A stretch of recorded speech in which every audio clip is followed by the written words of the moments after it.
Hello, hello, Fem Talk Nation. Boy, do we have an amazing show for you this evening. There is so much to talk about, and I'm sure that all of you have been paying attention to the news and social media. So much to cover. But tonight we are talking also about, just preparing for 2025. I know that we are already in this year, but it is not too late for you to plan and be productive and do all the things that you want and need to do. So let's bring in the beautiful ladies of Fem Talk. We have Dr. Melissa Simmons. Hello, Fem Talk Nation. Hello, hello. And we have Shima Shishi Talk. Oh, and we can't hear you, Shishi. You are on mute. I'm muted. Unmute yourself. We want to hear what you have to say. Can you hear me now? Yes. We can hear you now. Hello, Fem Talker. I was probably backstage saying some stuff I probably shouldn't say. All right, so let's get into it. So let's do it. For everyone out there, you know how sometimes we like to start the show.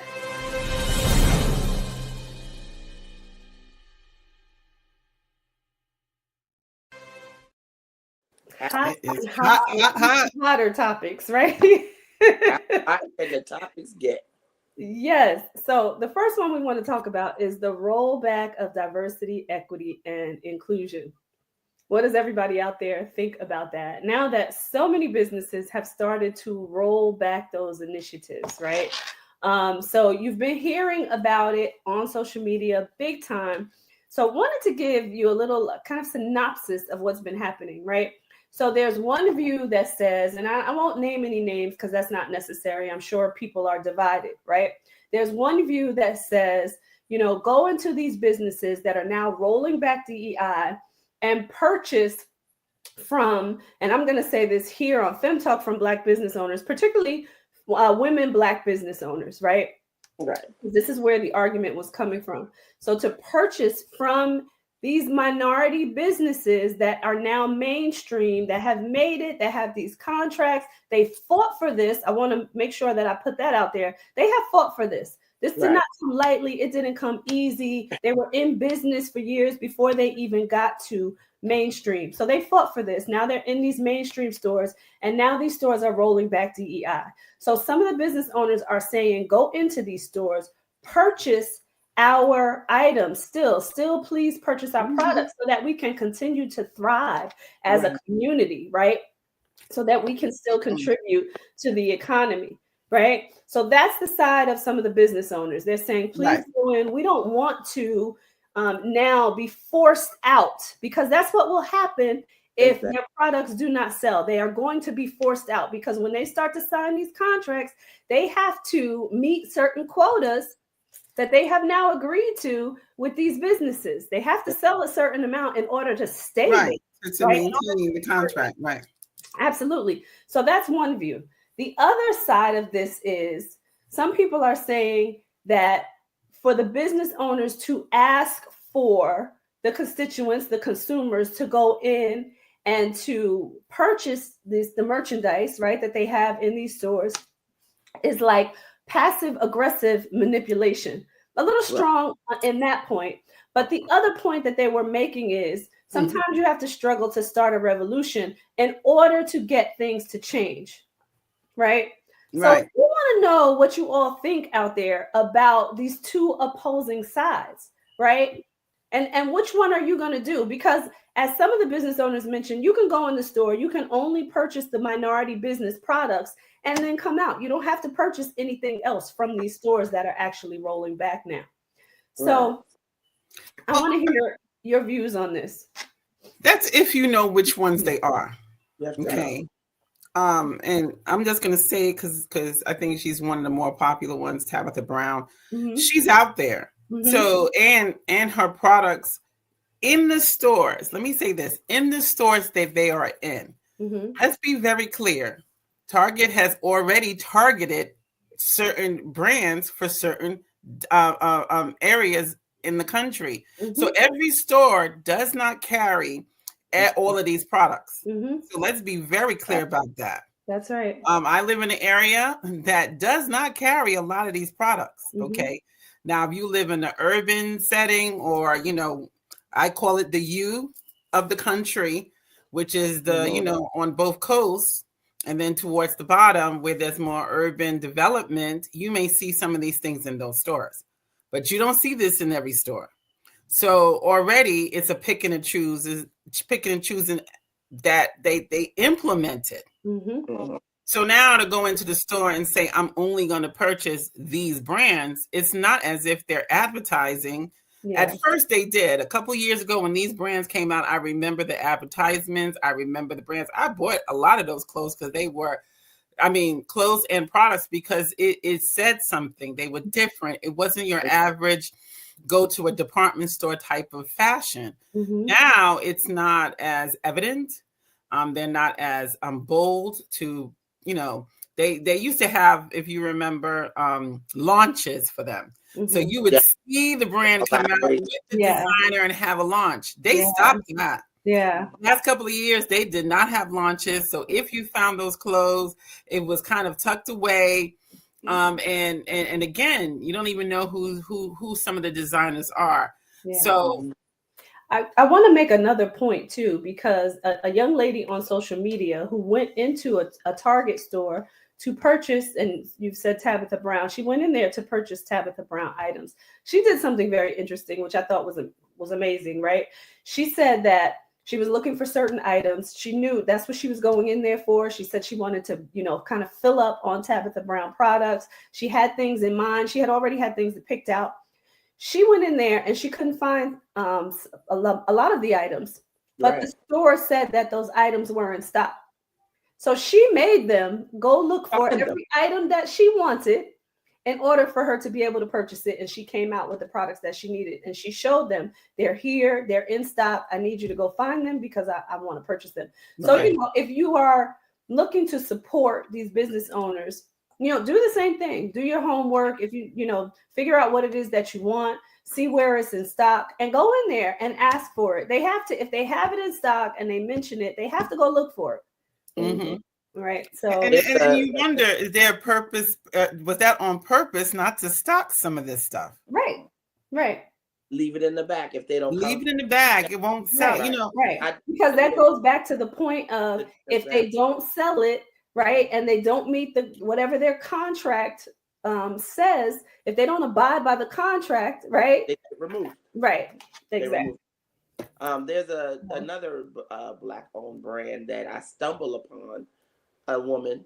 How many areas can you be minority? And it was a black unicorn line of clothing, and just everything with it, everything cute and wonderful. And I saw it here in Northeast. And I was just in Texas the week before. Nothing. And so I see a bit of it. And I was in Target every day. And I asked, because I went right back. I was there in September. I went right back in October. No, that line is sold out or something. I said, so there's no, there's no clearance. I said, why is there nothing showing on clearance? Because it's a recent release. So you have nothing. You completely sold out in this area I was in Target. Oh, yes, we completely sold out. It's such a great line. Now, she works there. So I'm pretty sure they've given her the words to say. Right. To appease the customers.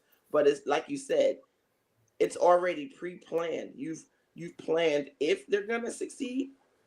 And if they do, what does this do? It's short-lived. They're not going to be able to fulfill their contracts. But they're not even going to get the real recognition, because somebody like me, if they have a full website, I'll go straight to the website. Right. I don't want to not, like you said, well, what are we going to do? Those are my stores. I go to Target. I go to Walmart. Y'all know I'm in Home Depot all day long. That's my favorite place. It's almost my happy place. Yeah. Right. There was another. But I also find going directly to the seller. But is everybody going to do that? Right. Yeah, Right. So listen, those stores are convenient for people, right? They're usually in everybody's neighborhood, regardless of what they carry, they're there. Right. Exactly. Right. Yeah. and a lot of times you have to, some of those agreements is that they don't have that distribution or their own stores. So those are the only ways you can get those products. Mm-hmm. So, and I'll flip and say the opposite. So, you went down the list, and these are the different companies that have supported, the new administration. And and these are how, and any of those companies, a lot of them are not doing DEI. On the flip side, let's talk about Walmart, who is maintaining their DEI. And a couple other big names. And I'll mention the brand Danielle Brooks is a new brand in Walmart. So, so there are options if you see the other side, like you said, both sides of it. Yeah. Me, it's Walmart is not maintaining. They're not? No, Walmart just rolled back also. Oh, well, yeah. Sorry. They did. There's fast. several businesses. Yeah, there's several businesses now, and I don't have the list. I wish we had the list here, but we can get that for you and post it to the page, because there's several big box businesses like that, right? That are now rolling back. DEI. And the rollback is also in the staffing, is the hiring process, and all of that stuff. And it is. So I'm silent because we could go down a road, and I don't want to, but the effects in less than a year, in the next 6 months. Let's just take 6 months. Let's look at this in 6 more months and see what these effects really have done. And I work in business. Most of I work in public education, and the email came out today that all federal grants are on hold. On hold. So much so, anybody working for Head Start could not draw down funds today that they were already given. Could not draw. Federal grants operate on a cost reimbursement basis, meaning you have to spend the money and get the money after. So they don't front you money. You get money after you have spent it. So this money has already been spent, and they could not. A few places could not even make payroll today because the money has been frozen. I mentioned. And what does that do to people who get federal money for colleges? I know we talked about the children. We talked about, and it's horrible for everybody. I'm not saying it's not, but prior to the show opening, the FEM Talkers, we were talking about who it affects. And then my mind just popped on those college students. Well, they did. Pell Grants have not been frozen. And so Pell Grants and some of the federal college grants have not been frozen, but 2,600 others have been. That include school meals for low-income students. That is the National Food Lunch Program. I'm in a few districts that the 100% of the students eat based on that. They have populations that are 80%, 70%. 85% of the students have their main meals from school. WIC program, the WIC nutrition program for pregnant women and infants is on hold. Wildfire preparedness for the Department of Interior, the Medicare enrollment assistance program. I can go on and on. These are major programs that are lifelines to people. Lifelines. Not arbitrary. This is what you eat and live on. And these programs are on hold. So this is DEI. This is bigger. Those initials. I cringe every time somebody brings those initials up, because those initials was a positive thing. Right. This is affirmative action. Another word for affirmative action. To give an opportunity for people that never had it. Right. And they're saying you can't do the job. It means it's giving you the opportunity to get the job. That's right. And they're saying that, in his speech, in his inauguration speech, right, he said that, things should be based on merit. However, we know that we don't even get the opportunity to show our merit, right? We don't get the opportunity oftentimes to even show that, to be able to say that anything is based on merit, because as Dr. Melissa said, you have to get there. You have to get there first. You have to be able to put your foot in the door, right? So this is what this is going to start to disparage, the foot in the door. Right, the foot in the door. I'll use me for example. Because of my certification and because I'm retired, I'm on a list. If any district needs a certified BA, I'm on that list, right? Anybody could tell you I have my experience outweighs most people. Mm-hmm. I'll say it proudly, and I know God gave it to me, so this is not about arrogance. Mm-hmm. And when one of my superintendents was given a list of who he can go hire, mm-hmm. in an urban district, and many people do not have urban district experience like I have. I was not even on the list, and forget a qualification. I blow qualifications out the window when it comes to urban districts, mm-hmm. unlike most people. And I wasn't even on the list. This is not about equity. This is about people being given the opportunity that their counterparts are given regularly. Right. So this is not about our inability or our merit to do anything. Mm-hmm. We run circles around most because we were trained and taught to do that. So this is not about us getting a free shot at anything. Mm-hmm. This is about us getting the opportunity to show you we can do it and do it well. And this is something that Shishi and I talked about, right?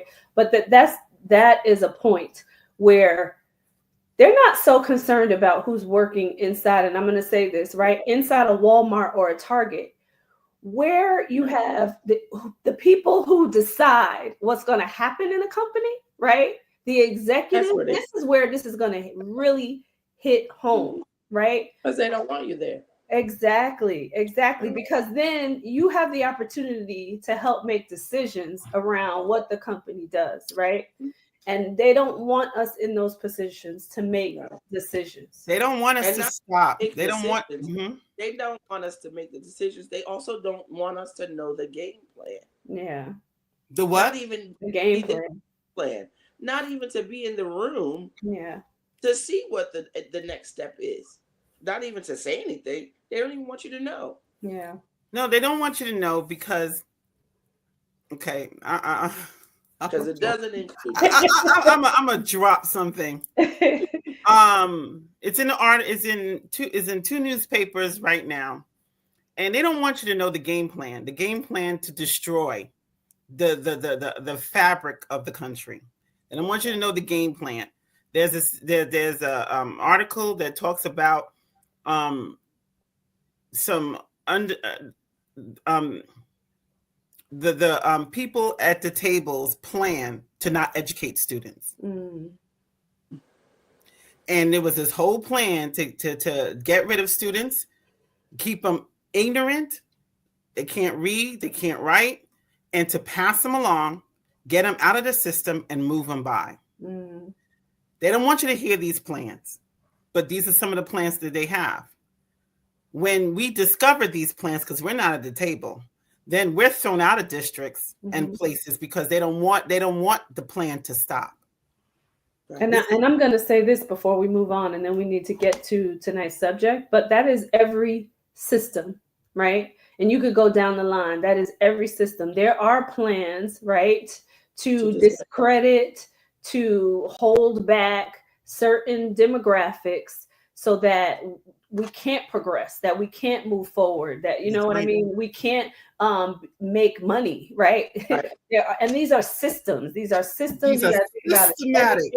Thousands of people. That's right. Listen, it is all over. So listen, I want people to wake up.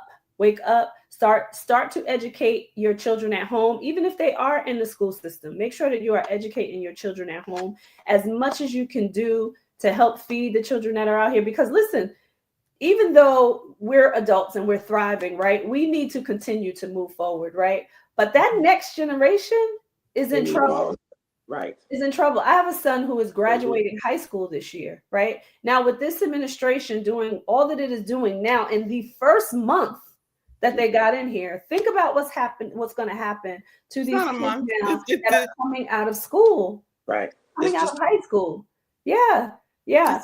This is a, you know, and again, I know we have to end, but you know, this is going to be a systematic destruction of the, you know, this is now a brown country. This is a systematic destruction to end that. The, you know, the ICE is out there trying to get into schools. Yeah. Thank God for those principals. Yes. Those principals and those people in the trenches that are not letting them in these schools. Yes. They are going anywhere to snatch children and families apart and send people. They have planes of people going back to countries. Yeah. It's sad. It's sad. We're gonna end here. We're gonna take a quick commercial break to kind of reset. But we really want everybody out there, think about what's happening. You know, start to do what you can to support your communities, the people in your communities, minority-owned businesses. Make sure that you continue to support, right, so that we can continue to thrive in this economy and in this new administration. Okay, and we will be right back.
All right, and we are back. So let me bring the ladies back in because I have something else to get into.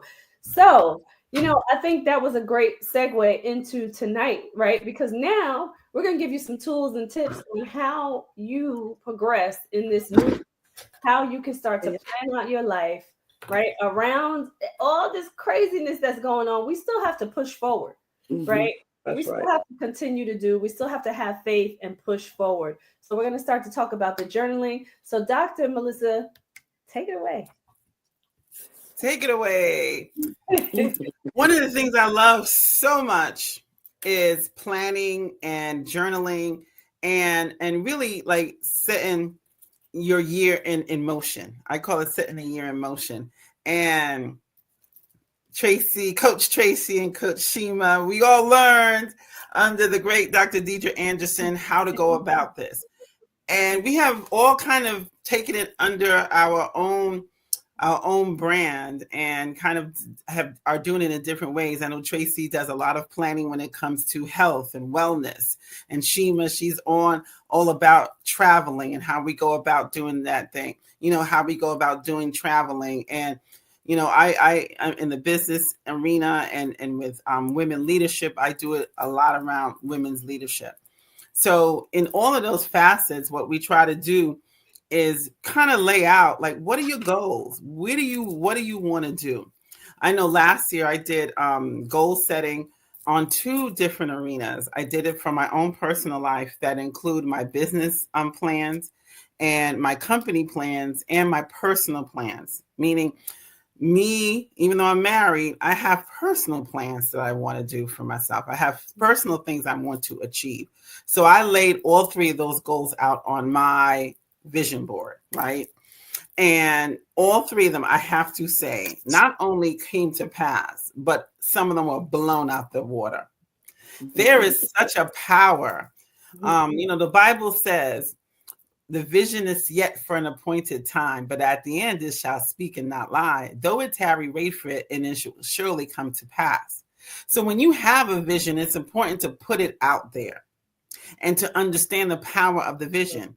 But it also talks about write it down and make it plain.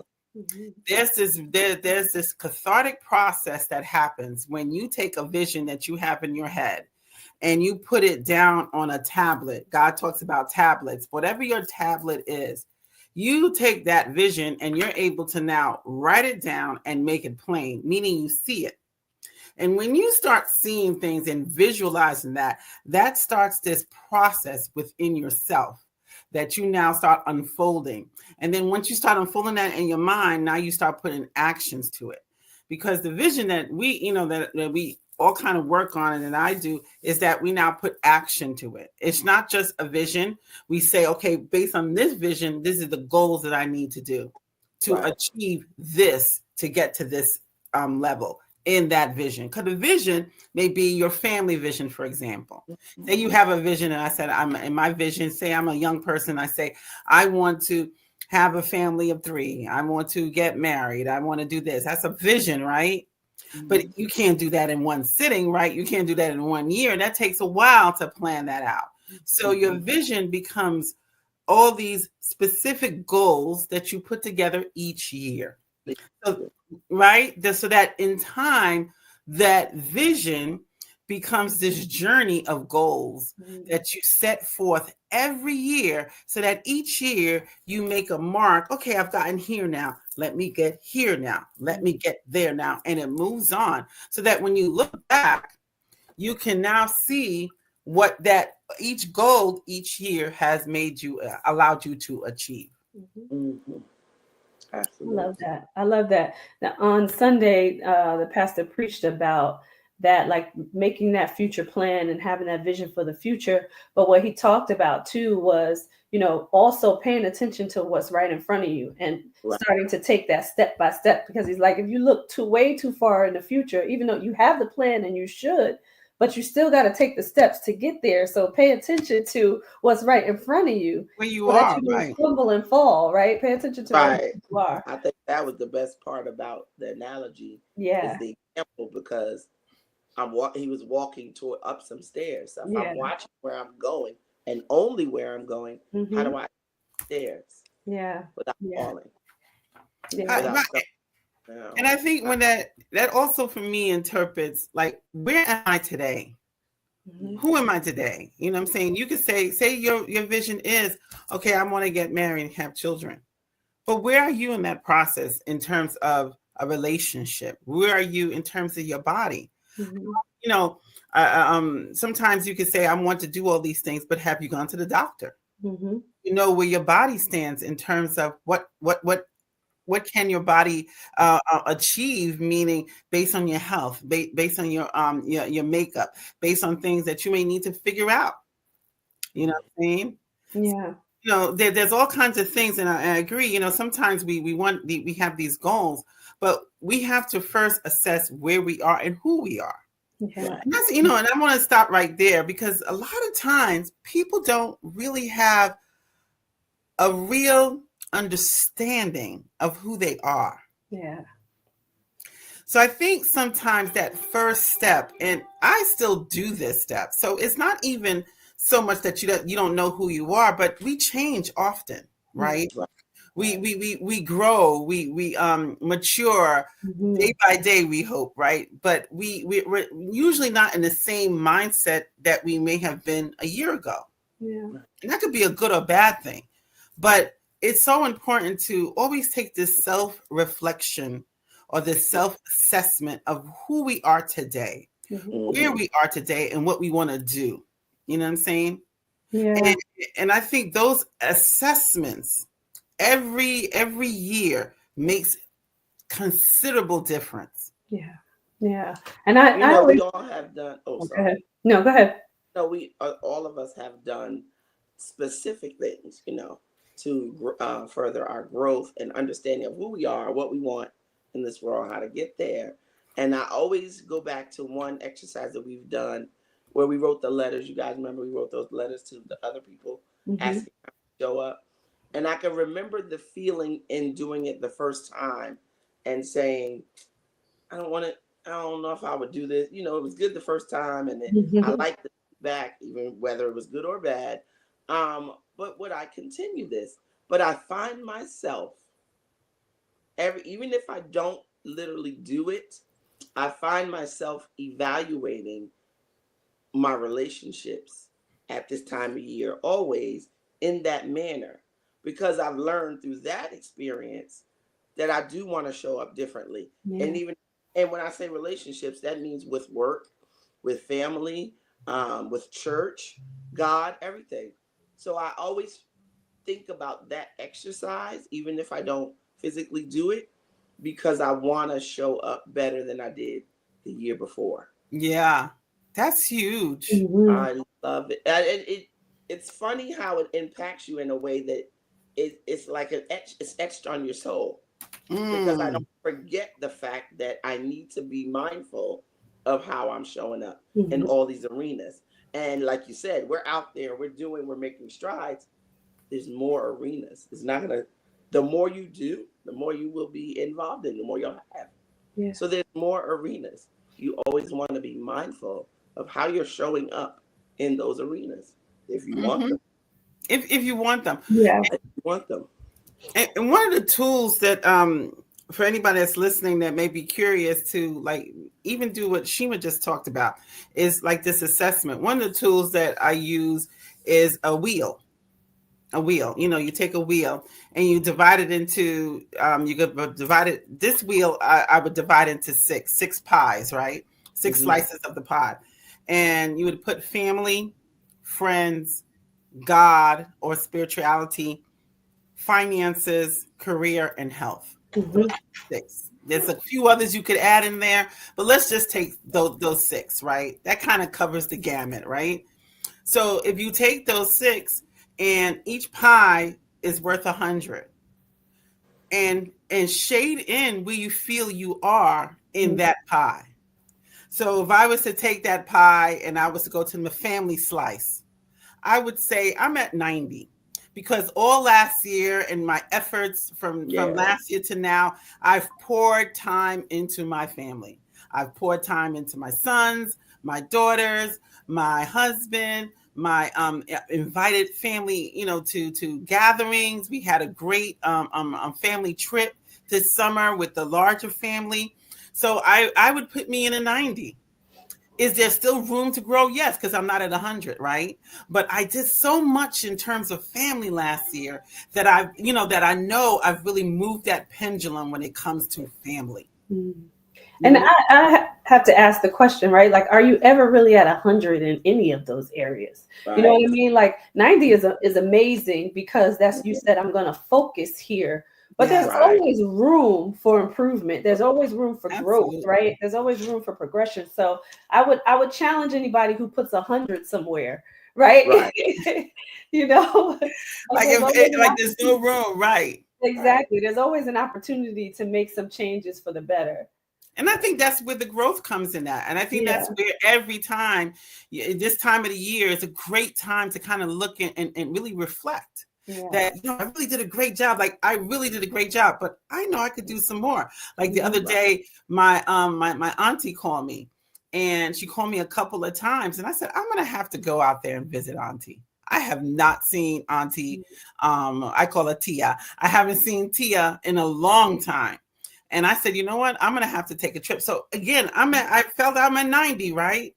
But I know I haven't seen Tia, and there's about 3 Tias I need to see. All in the same kind of area. So I need to get out there and see Tias, you know what I'm saying? Right. But again, you see that improvement. I did a great job. I really put some effort and love into that part of the, that part of my pie, but I still got some growth to do. Like you said, Tracy, it's not all done. It's not all done. Yeah. And those are the things you could do. You could do the same thing with friends. I worked on friendships also this year. I worked on them, and I wasn't, at the beginning of the year, I was probably in the 70s. If you ask my bestie, she wasn't, I had some fixing to do. And especially now that we're so far apart, we lived in the same proximity for 20 years together. That was easy to build the friendship. Now, not so much. Yeah. Not so much. So I remember when I made that effort to say, I'm going to visit my friend. This is the investment, the plane ride. We're going out there to see them. That was good, but that's not enough. So I made some improvements, but there's still some improvements to do. Checking in, texting, making a phone call, how you doing, all those kind of things, just to keep connected. You know what I'm saying? So again, not as high as the 90 I was at. I would say now maybe it's 75, you know what I'm saying? But there's some more things I need to do to grow our relationship so we don't lose, anything in it. And I know y'all could talk about the same thing in terms of, y'all was together for 30, 40 plus years. And then, now you're separated. Yeah. How do you keep that built? And I know y'all are always visiting and talking and stuff like that. And those are things that, I would put on my pie because that's important to me to build and keep my bestie, close and comforted and all that kind of stuff. Yeah. And it's just like Tracy said last week on both the shows, the FEM Talk show and the Whole Living show, celebrating the wins. Yeah. If you hit a 90 with your family, and even you started at a 70 and ended up at a 75 with your friends and your relationships with your bestie, it's a win. That means more. You increased it. And I think the win too is you recognize that there was work to be done. Right. And put the work in. Mm-hmm. Right. When we get so bogged down by the world and so many other things that's happening, and God knows there's a lot happening right now, to be able to cut through all of that and still have focus and have yearn to grow in those areas. Celebrate that. Yeah. Celebrate it. And I would even say this is more of a time, right, for us to be intentional about whatever it is. The family, of course, family and friends, of course, right? Be intentional to check in. But for all of the goals that you have in all 6 of those areas that Dr. Melissa mentioned, it is imperative that we do that now more than ever, right? Because of what's happening in the world, right? In a day, things change, this watching so many of those people that lost their homes in LA and in the surrounding areas. It was in minutes that they had to make a decision, and now everything they had is gone. Yeah. It shows you how fleeting life is, right? How quick something can change. Things that you are so used to, things that you have, that you cherish, how quick those things can go. So that checking in, like you're talking about, Tracy, that being able to look and say, cherish these moments and really, be intentional about what you do and why you do it is so important. One of the things that I was thinking that some people, especially based on what we was talking about earlier, you may want to create another pie and say political activeness, political action or becoming involved. I love, when anytime you hear Barack or Michelle, President Obama's talk, they talk about being involved. And the best way to get involved and making a difference is starting at the grassroots level and joining whatever, if it's a school board or whatever it is, start there, start somewhere so that your voice can be heard. And you may, in all of this turmoil and changes that you may or may not, be in agreement with, this may be the perfect time to maybe create a new slice of the pie and say, you know what, I'm going to try to become a bit more active because this is important to me. This is something I want to put my voice to. I don't know how. And then you could look into that. That could be a goal you set right now and then figure out with some steps how you can, I'll call my local this, I'll call this person, and I'll find out how I can become more involved. It may start, we part of a homeowner, a homeowners association. It can start there. Absolutely. Right. Most of these things are volunteer based, but you become a voice that now, based on your participation, can affect change. Yeah. Again, these are and I want to put something else out there too.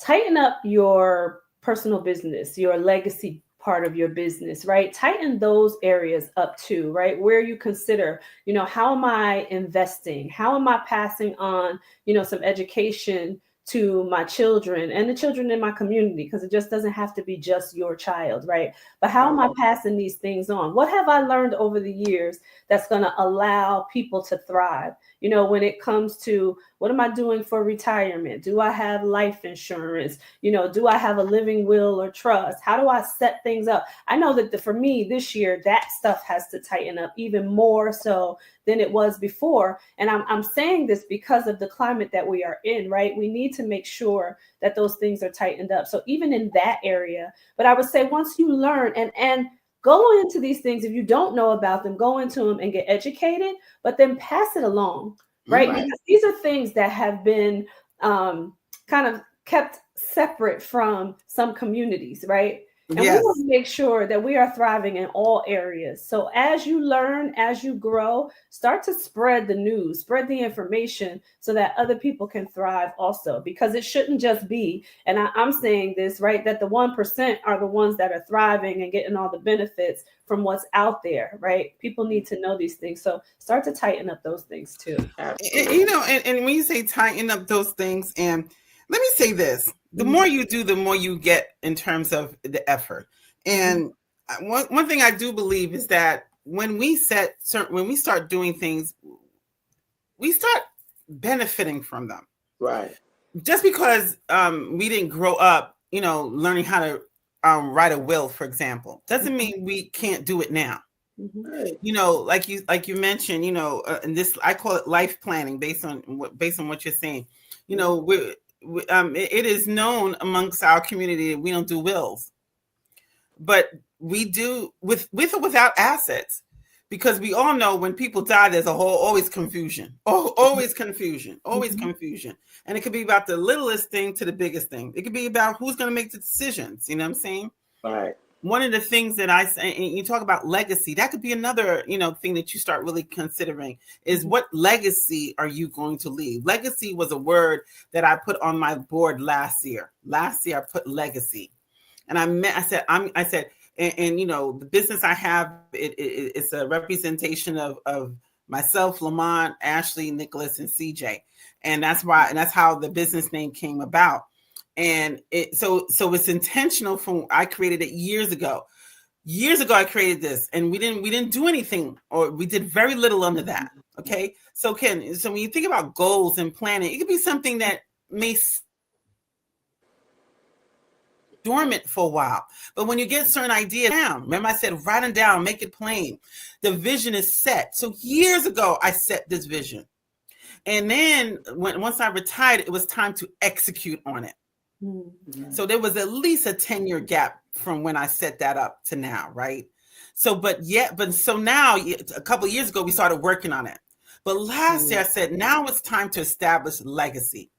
And I tell you, I did not know what that meant. I didn't know I didn't know how it would come about, but it was on my vision board, is establishing legacy for the business I created.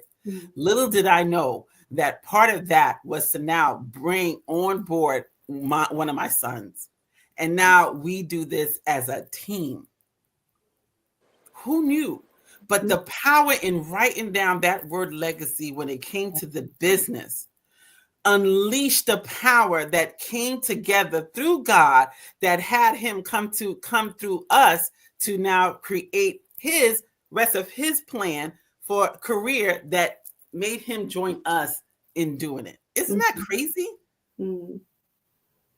It's powerful. Yeah. But that's what was executed by writing that down. So when you think about these things you want to lay out, be real, really be thoughtful.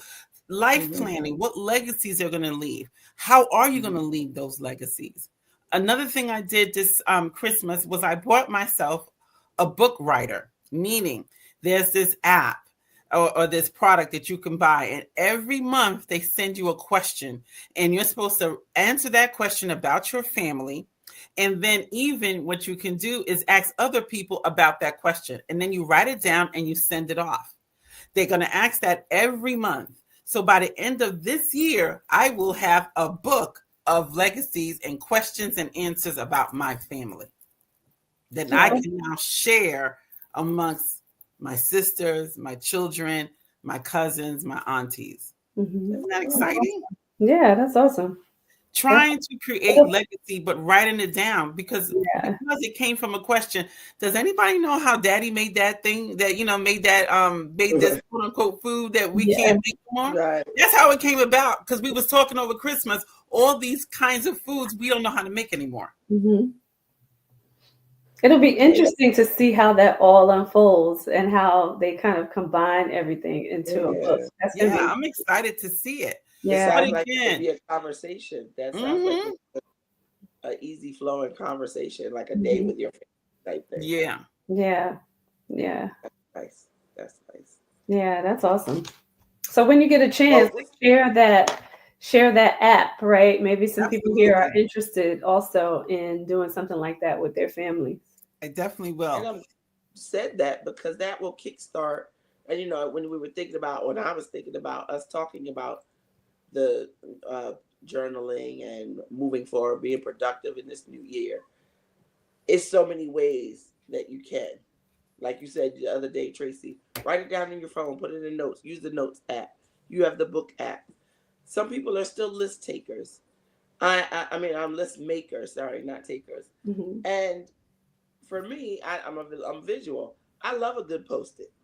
I'll put a Post-it everywhere. And I mean everywhere. So whatever, I guess the gist is, and what we want to make sure you're doing is getting it down. Melissa said it so many times. Make it plain. Write it down. Get it out of here and get it into a working format. So you can follow it. What your paper and your pen and your notes taker and your book app is doing is speaking to you. You're speaking to it. Let it speak to you. Let it speak to you, and you voice it. The last thing I wanted to mention, which is another thing that again, now I put this on my vision board for this year. Not my vision board. I put it as one of my goals for this year. I actually wrote my goals down. Is health. And this is a little different. Not I'm obviously concerned about my own health, but because of my own health and some of the things I had to recently do, I got on the phone with my sisters, and it really was, my intention was just to talk to them and tell them what's going on, right? Because one of my other goals is to keep in touch with my two sisters, right? And in talking, we just started talking about it morphed into this family history thing. So one of the other things we did is that we're gonna now create a chart of all of the family health issues that not just we're experiencing, but that our parents and our grandparents experience, so that we can now share this with our children, and now they could have for their children, so that when they go to a doctor and they always ask you, what is your family history? They will have information by name, by the people and the different things and ailments that they experience in their life. So now when they're looking for solutions to different things that we found a lot of our children was experiencing, now they have a point of reference to say, you know what? I didn't know this before, doctor, but I found that my great grandmother had this problem. Yeah. There's I think I had mentioned this before, but I had a young man, a Jewish young man that interned for me several years ago.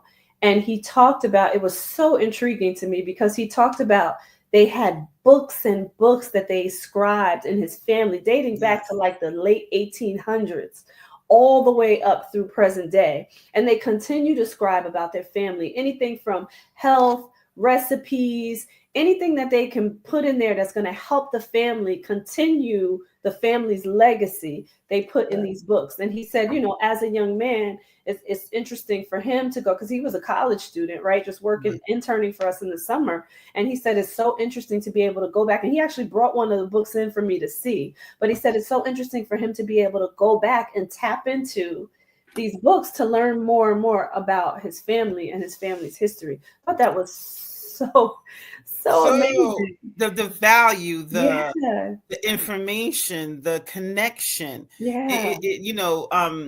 the love that it just shows in terms of finding out different things. You might find, oh my God, I'm doing the same thing my grandfather did. You may find out so many different things. I know for us with writing down, and through a conversation and then starting to write down how many different, just in the conversation and talking about health and what everybody was experiencing prior, my father, my mother, all that kind of stuff. We found this connection of things that was happening to about 5 of us that we didn't make that connection to before. And we was like, oh my gosh, this is not just happenstance. Right. This is something we need to bring to the forefront. Yeah. And even in understand, how one of the other things that happened is one of our family members, they passed away a number of years ago, and nobody ever mentioned how. We heard, we heard things, but we wasn't sure. Come to find out, the ailment he passed away from, my father also had. And now it made this kind of arbitrary thing connect. Yeah. And then found out one of the cousins is at a doctor trying to figure something out, and then that same thing shows up. Yeah. Oh my gosh, there's a connection here. And now her doctors now they can go down this road so that they can see what they can do. And this is over a year of them trying to find out what was wrong with her. Yeah. And just because we had a conversation, and started writing things down, is how we found that there may be an actual connection. So they don't have to now, for a year, they can't solve this problem.